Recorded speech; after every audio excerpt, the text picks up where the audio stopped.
وطر کسے کہتے ہیں؟ جانتے ہو، وطر میں ہم ہر روز اللہ سے ایک وعدہ کرتے ہیں، اور وہ وعدہ بھی عبادت کی سب سے آخری ایک رکعت میں ہوتا ہے۔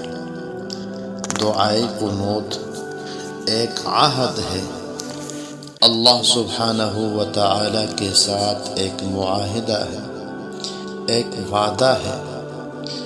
اللہم انا نستعینک، اے اللہ ہم صرف تجھ ہی سے مدد مانگتے ہیں۔ ونستغفرک، اور تیری مغفرت طلب کرتے ہیں۔ ونؤمن بک، اور تجھ پر ایمان لاتے ہیں۔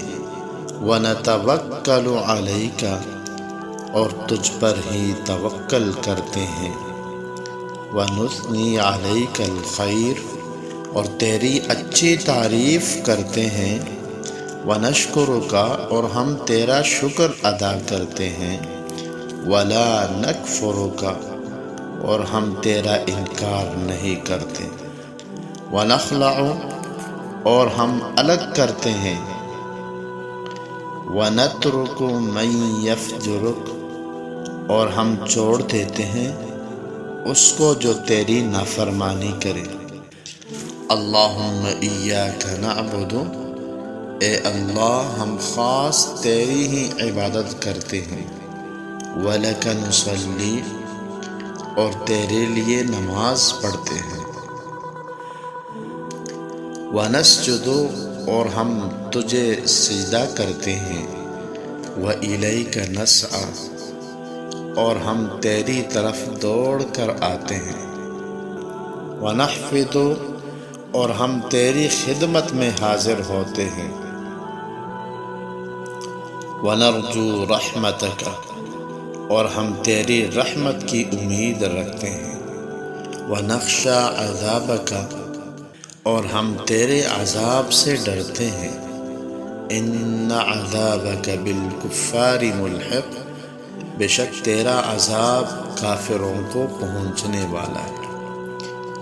کبھی کبھی کچھ باتیں بڑی دیر سے پتہ چلتی ہیں، یا شاید پتہ تو ہوتی ہیں، لیکن ان کی اصل سے، ان کے راز سے واقف ہونے کا بھی کوئی وقت، کوئی لمحہ ہوتا ہے۔ سارا علم کتابوں میں تو نہیں ہوتا، کچھ دلوں پر اترتا ہے۔ دل بھی وہ جو اللہ کے نور اور اس کے رسول صلی اللہ علیہ وآلہ وسلم کی محبت سے بھرے ہوں۔ ریا سے پاک، جو اللہ کے حکم کا سنتے ہی کوئی دلیل نہ مانگے، بس آمنا اور صدقنا کہہ دے۔ ارے یہ تو واقعی ہم ہر روز اللہ سبحانہ و تعالی سے وعدہ کرتے ہیں، سونے سے پہلے، اور کتنے نادان ہے صبح ہوتے ہی سب کچھ بلا دیتے ہیں۔ کیا ہم حقیقتاً جانتے ہیں کہ نماز وتر، دعائے قنوت اللہ سبحانہ و تعالی سے ایک وعدہ ہے، ایک معاہدہ ہے، اور کیا ہم اس سے پورا کرتے ہیں یا پورا کرنے کے بارے میں سوچتے ہیں؟